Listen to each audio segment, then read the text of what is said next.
aí galera, tudo bem? Começando aqui mais um vídeo para o canal e hoje eu quero responder algumas perguntinhas de vocês. A primeira pergunta que me fizeram foi: eu vi que você toma água da torneira, é normal fazer isso? E sim, aqui no Japão, eu acredito que no Japão inteiro você pode tomar água da torneira. Então, tanto no banheiro que você pode abrir lá e tomar, ou na cozinha, que é mais comum acontecer, e não tem problema nenhum. Eu acredito que até do chuveiro você pode beber. Então, todas as águas que saem, né, dos encanamentos aqui, elas são já são próprias para consumo, sabe? Você não precisa filtrar.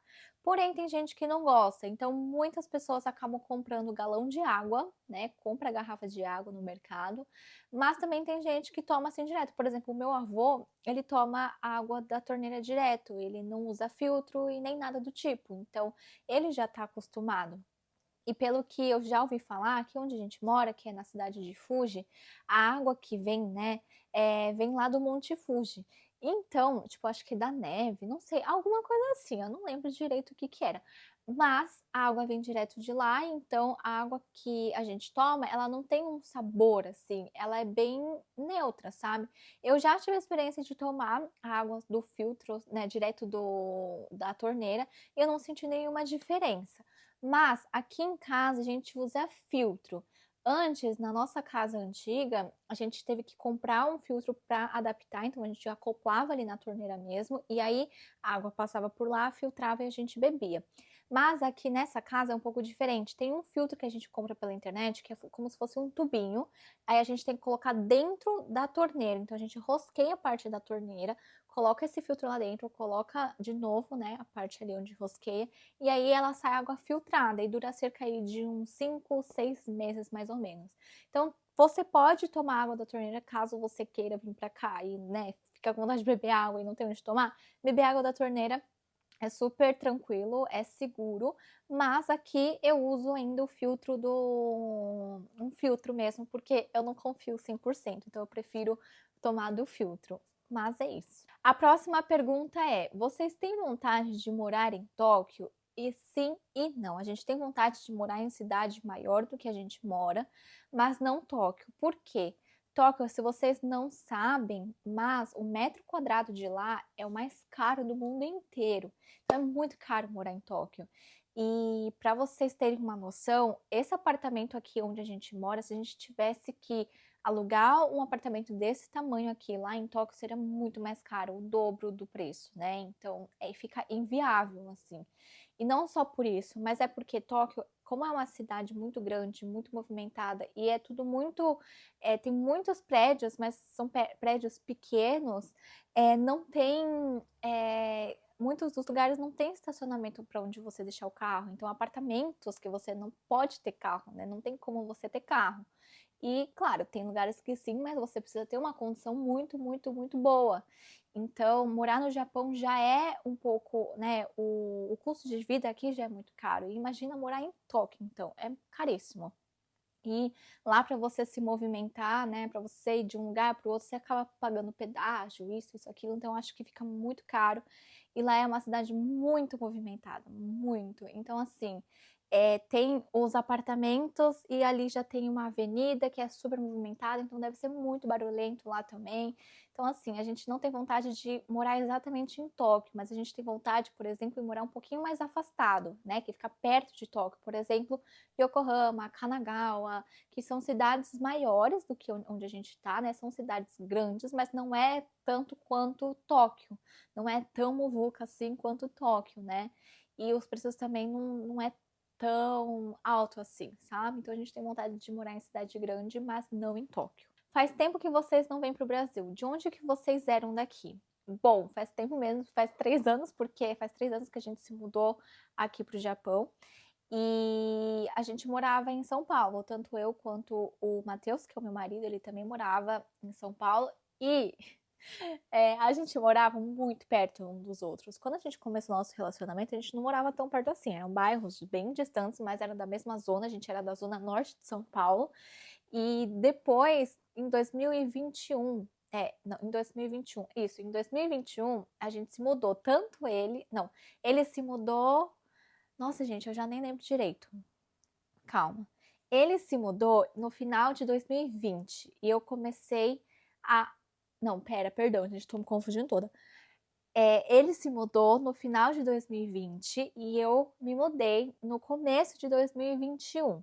Então, assim, a gente se mudou muito próximos, né? Tipo, em um tempo muito próximo. E também a gente acabou morando em um lugar muito próximo também. A gente morava no mesmo bairro, ele morava na rua de cima e eu morava na rua de baixo. Então, assim, a gente se via sempre, era bem pertinho, dava pra gente ir andando assim. Então a gente morava em São Paulo e eu tenho muita saudade de São Paulo. Ao mesmo tempo que eu gosto daqui onde a gente mora, que é interior, que é bem quietinha, é tudo muito tranquilo, eu amo essa tranquilidade. Mas às vezes eu tenho saudade de estar em cidade grande, tipo São Paulo, que é onde a gente morava, que era uma doideira, assim. E que era, tipo, barulho 24 horas, era uma cidade, tipo, de movimento, e sabe? E eu acho que São Paulo é um lugar muito bom no sentido de, tipo, é, na parte de trabalho, porque eu gosto de, quando eu tô trabalhando, estar, sabe, movimento, movimento, movimento, não sei, é algo assim, mas eu tenho muita saudade de São Paulo e eu amo a minha cidade, eu falo que é o meu país. São Paulo é meu país, minha cidade é meu país, entendeu? Mas eu gosto bastante. E a gente não tem previsão ainda de quando a gente volta, de quando que a gente vai passear, é tudo muito instável, ainda mais agora que a gente trabalha com o nosso negócio próprio. Então, tem muitas coisas para pensar antes de conseguir ir, entendeu? Mas sim, é um plano que a gente tem, é uma vontade muito, muito, muito grande que a gente tem. E eu deixo tudo isso nas mãos de Deus e Ele que sabe quando que isso vai acontecer. Mas quando acontecer, com certeza eu venho avisar vocês. Qual foi a sua experiência mais diferente que teve aí no Japão? Então vamos lá. Eu pensei muito antes de falar sobre isso, porque eu acho que é um assunto muito pessoal, mas eu também quero mostrar porque é legal mostrar esse choque de realidade, essa diferença. Choque de realidade não, mas qual foi a sua experiência mais diferente que teve aí no Japão? Eu estive pensando bastante sobre esse assunto, se eu falava ou não, porque é um assunto um pouco pessoal, então eu vou acabar falando um pouco mais superficial e não muito detalhado, tá? Mas eu também gosto de mostrar esse choque cultural, a diferença de culturas, né? De como que é aqui, de como que era no Brasil. Eu já tive essa experiência no Brasil, então eu posso falar, né, sobre as diferenças. Então, ano passado, em 2023, a minha avó por parte de mãe, ela faleceu. E hoje em dia eu tenho só meu avô por parte de mãe vivo, né? Os meus avós por parte de pai, com quem eu convivi a minha vida inteira, eles já se foram. Então, eu tenho só meu avô hoje em dia. E aí, quando eu vim para o Japão, ela ainda estava viva. Mas aí, no finalzinho de 2022, ela já estava começando a ficar mal. E aí, ano passado, no começo do ano, ela acabou falecendo. E o primeiro choque que eu tive, eu não sei se isso é normal, não sei direito dizer, mas a minha avó ela faleceu dentro de casa, porque ela estava internada e os médicos já sabiam que ela não ia conseguir, né, resistir. Então, ela queria muito voltar para casa, meu avô também queria que ela voltasse para casa. E aí eles tomaram, né, essa decisão e a minha avó então ficou em casa nos últimos dias de vida dela. E no dia que ela faleceu, era um dia da semana. E somente no final de semana que ia fazer o velório e toda aquela. Como é que fala? Enfim, o velório, né? Toda o. Enfim, vocês entenderam. E aí, como só foi pro final de semana, só dava para fazer no final de semana, o corpo da minha avó teve que ficar em casa, né? Todos esses dias. Então, a primeira coisa que eu fiquei mais chocada era isso, de tipo, estar em casa, sabe? É um pouco estranho para mim, porque normalmente, né, no Brasil, eu posso falar que eu tenho experiência, que eu falei, porque eu já fui em diversos velórios, porque teve os meus avós, teve o meu padrinho, teve também alguns tios-avós, então meio que eu já conhecia, já sabia como funcionava, e era totalmente diferente aqui, né? Então foi realmente uma experiência totalmente diferente a partir disso. E aí ela ficou em casa esses dias, então acho que quase todos os dias a gente acabou indo lá pra se despedir e tudo mais, né? E aí chegou o final de semana, a gente tinha que também vestir uma roupa, era toda preta, e tinha que ser mais social. Então aqui é tudo muito formal. Então, nessa ocasião também a gente tinha que estar mais formal. E no Brasil também não era assim, né? A gente não tem esse costume. Eu acho que é um costume mais de estrangeiro fazer isso, né? De tipo se vestir tudo de preto e tudo mais. Claro que tem gente que faz isso no Brasil, mas não é todo mundo, porque não é tão comum assim, né? Não é muito formal. E aí, então nesse dia que a gente foi levar ela no velório, a gente tava tudo de preto e tudo mais, e teve uma cerimônia, e gente, pensa num lugar bonito, eu não sei explicar. Quando você entra, parece ser tipo um salão de festa, e eu acho que isso vem muito também dos costumes dos japoneses, porque tanto por parte de pai, quando alguém, né, passa para outro plano, parece que, a gente sempre brinca que parece que é uma festa, porque a gente reúne a família inteira, e aí a gente, tipo, faz a oferenda, né, de comidas e tudo mais para quem faleceu, para os antepassados, e também a comida, tipo, fica ali para todo mundo comer, sabe? E parece ser uma festa. E eu acho que eu acho legal dessa parte porque é o momento que a gente vai reunir a família e eu acho que é o momento da gente não ficar lembrando das coisas ruins, sabe? Mas tipo, estamos juntos em família, é isso que importa e tudo mais, sabe? Eu acho legal essa parte também.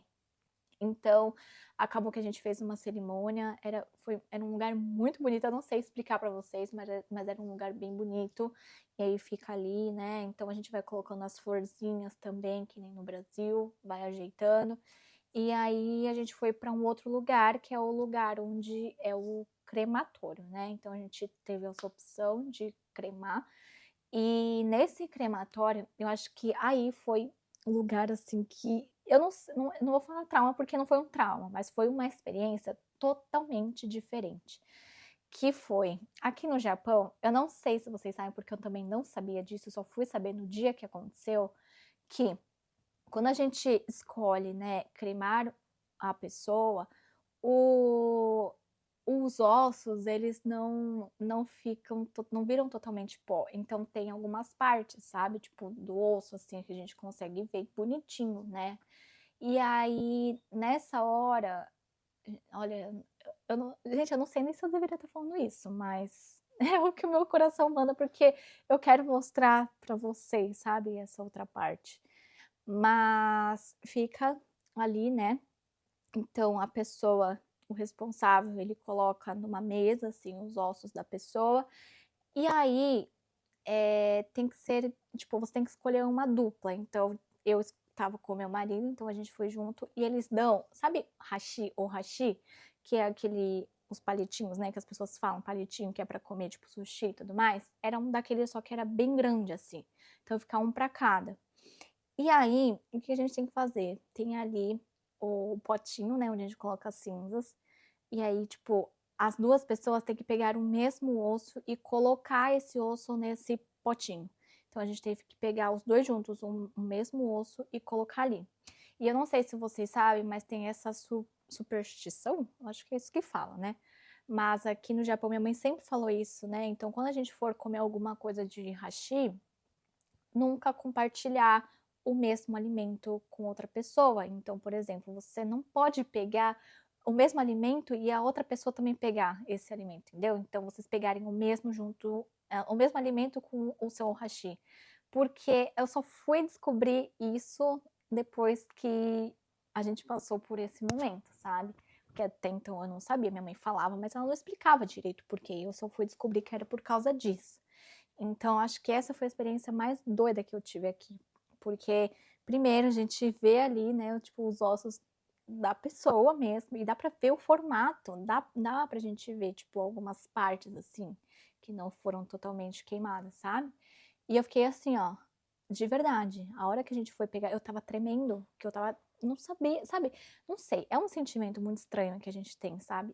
E, enfim, aí depois disso também a gente foi lá tomar um chá e era um salão muito bonito, enfim, foi tudo muito formal. Então essa foi a parte, eu acho que é a experiência mais diferente de todas que eu tive aqui até então. E realmente é totalmente diferente do Brasil. Porque quando a gente está no Brasil, a gente não vê acontecer, né, ali. E normalmente é depois de alguns dias que a gente vai pegar de volta as cinzas, né, e tudo mais. Então, para mim, realmente foi uma experiência inexplicável, assim. Então eu quis falar para vocês, mas foi bem superficial. Não gosto de me aprofundar em assuntos muito pessoais, assim, até porque não envolve só eu, envolve também a minha família. Então, só queria falar para vocês um pouquinho, né, sobre como que é, porque às vezes tem gente que é curioso para saber. E eu também gostaria de saber, sabe? Porque é diferente, é uma experiência diferente, tá? Então, é isso, essa foi a minha experiência. Acho o seu cabelo incrível. Você faz algum tratamento? E assim, tratamento eu não faço, né? Eu sigo um cronograma capilar, eu tenho alguns cuidados com ele, mas eu não sou aquela pessoa que é muito regradinha, assim, de tipo, faz um monte de coisa e tudo mais. Umectação, antes eu fazia, mas agora eu não faço mais. Então, assim, o que eu faço? Eu sempre uso um shampoo e um condicionador adequado para o meu tipo de cabelo. Hoje em dia eu tô usando tô testando né, um novo, que é uma marca coreana. Mas eu sempre faço toda semana hidratação, reconstrução e nutrição. Então, acho que isso é o básico, sabe? Eu sempre estou usando um olhinho de cabelo também. Era uma coisa que eu não passava antes, mas não largo mais. Eu tenho que passar alguma coisa, principalmente nas pontas. As minhas pontas, elas nunca foram muito ressecada, muito seca assim, né? Mas eu sempre gosto de passar e aplicar assim durante o dia. Que mais? Passo um protetor térmico sempre que eu vou usar chapinha ou então secador. Secador é uma coisa que eu não tenho costume de usar muito, raras vezes que eu uso, é mais quando eu preciso secar logo, então quando eu vou dormir, né, então precisa secar bonitinho, mas no dia a dia, assim, eu deixo o meu cabelo secar naturalmente, então eu não gosto de expor muito o meu cabelo a secador, né. Agora Babyliss, chapinha eu acabo usando, né, mas não diariamente, só algumas vezes. Que mais? Umectação eu fazia, hoje em dia eu não faço mais. Touca de cetim é uma coisa que eu não consigo me acostumar de jeito algum. Eu já tentei dormir, mas eu não consigo. E fora que o meu cabelo, ele acorda pior do que eu fui dormir quando eu uso touca. Porque aqui o meu cabelo ele amassa muito fácil. Então qualquer coisa que eu faço, ele fica tipo do jeito que tá. Então se eu durmo com o cabelo assim, ele acorda assim, entendeu? Então ele acorda muito amassado. E aí eu prefiro dormir sem, né? Até porque me incomoda também. Então, isso é uma das coisas que eu não faço. Mas, se eu tiver uma dica aí para dar para vocês, hidratação, reconstrução e nutrição. E comprar os produtos daqui do Japão, porque eu uso os produtos daqui. Então, eu já vou falar que dá o meu jabá, falar o meu jabá, porque também tem uma pergunta aqui que o pessoal falou assim: é fácil de importar, né? E eu vou explicar um pouquinho para vocês. Bom, para quem não sabe, eu trabalho com redirecionamento de produtos, então eu envio produtos daqui do Japão para o mundo inteiro. Praticamente de tudo que você quiser a gente consegue enviar. Então, para vocês saberem mais informações, eu vou deixar aqui no box da descrição o nosso contato para o suporte, né? Que por lá vocês conseguem fazer orçamento, perguntar mais detalhes, qualquer informação que vocês, né, dúvidas que vocês tiverem. E enfim, e aí vem a pergunta, né? É difícil importar? E não. Porém, vocês precisam ter, eu sempre falo, né? Vocês precisam ser inteligentes para saber importar. Porque tem produtos que tem aí no Brasil e às vezes vale a pena mais comprar aí, mas também tem produtos que não vão para o Brasil. Então, acho que é legal ficar atento a isso. Tem no Brasil? Não tem no Brasil? Então, é uma oportunidade para vocês importarem. É um produto que é muito caro no Brasil, mas que aqui no Japão ele é barato, ele não pesa muito, e aí então vale a pena, sabe? Então vocês têm que ser inteligentes para saber importar. Mas no geral não é difícil importar, é só entrar em contato com a gente, que aí a gente explica bonitinho, e aí vocês realizam o pagamento, né, dos produtos, e aí depois do frete a gente envia e acabou. E aí, claro, né, tem o processo da alfândega, a taxação, então tem outros detalhes que aí informações eu aconselho vocês a tirarem lá pelo suporte, tá? Última pergunta. Foi difícil você trabalhar com a internet? Te acompanho há pouco tempo, mas eu gosto demais do seu conteúdo. Ai, gente, obrigada pelo carinho de vocês. Fico muito feliz quando vocês me mandam mensagem. Eu sempre tento responder todo mundo. E no começo, na verdade, assim, trabalhar com a internet tem o seu lado bom e tem o seu lado ruim. No começo foi um pouco difícil no sentido de é isso mesmo que eu quero, é isso mesmo que eu preciso, então, me expor, né, expor alguns assuntos, expor algumas coisas, e ter gente sempre, em todo momento, questionando, né, julgando ou tomando conta da sua vida, sendo que a pessoa não sabe direito. Então acho que essa é a parte ruim, mas também tem a parte muito boa, principalmente pela minha liberdade que eu tenho. A liberdade de eu poder trabalhar com o que eu gosto, a liberdade de tempo, então eu consigo fazer o meu próprio tempo. E, claro, tem vocês também, o carinho que eu recebo de vocês, eu não tenho nem como agradecer, e nem nos melhores sonhos, juro pra vocês, nem nos meus melhores sonhos eu imaginava ter essas pessoas me mandando mensagem de que gostam do meu conteúdo, que gostam de mim por quem eu sou, por transparecer algo muito natural, que é o que eu sempre quero mostrar aqui pra vocês. E, enfim, eu acho que sempre tem os dois lados. Tem a dificuldade, né, de não é algo estável, então é uma coisa sempre muito instável, que você precisa estar ali e você, sabe assim, você precisa estar ali presente, fazendo as coisas acontecer. Então tem um peso, mas também tem um lado que para mim é um alívio. Então, enfim, eu amo o que eu faço, eu amo o que eu estou fazendo, e graças a Deus eu consegui me encontrar, porque era uma coisa que eu tinha muito medo, eu tinha muitas dúvidas, né? Porque eu sempre fui uma pessoa que eu nunca me imaginei em alguma profissão, né, que sempre impunha, a sociedade falava, né, para fazer. Então, eu, sabe, eu sou daquelas pessoas que eu não consigo ficar presa a uma coisa, eu não consigo fazer uma coisa a vida inteira. Eu sou a pessoa que precisa estar o tempo todo fazendo coisas diferentes. Eu acho que é isso que me move, a estar sempre me movimentando e fazendo coisas diferentes. Então, se eu estou presa em uma coisa, eu me sinto muito, sabe, numa caixinha. Então, não quero isso. Então, graças a Deus eu encontrei, né, esse ramo da internet, trabalhar com a internet, trabalhar com as vendas, né, trabalhar com mentoria, as coisas do, né, que eu envio para o Brasil. Enfim, eu tô gostando demais. Empreender também é uma coisa que eu sempre sonhei, é uma coisa que eu gosto muito. E eu acho que é isso. Tem os seus lados positivos e os seus lados negativos. Mas eu espero muito que vocês tenham gostado. Se vocês tiverem dúvidas, perguntas, deixa aqui nos comentários que eu vou ficar muito feliz de responder vocês. Curte, comenta, compartilha. Não se esquece de se inscrever, que é muito, muito, muito importante. E até um próximo vídeo. Então, até mais. Obrigada por assistirem. Tchau!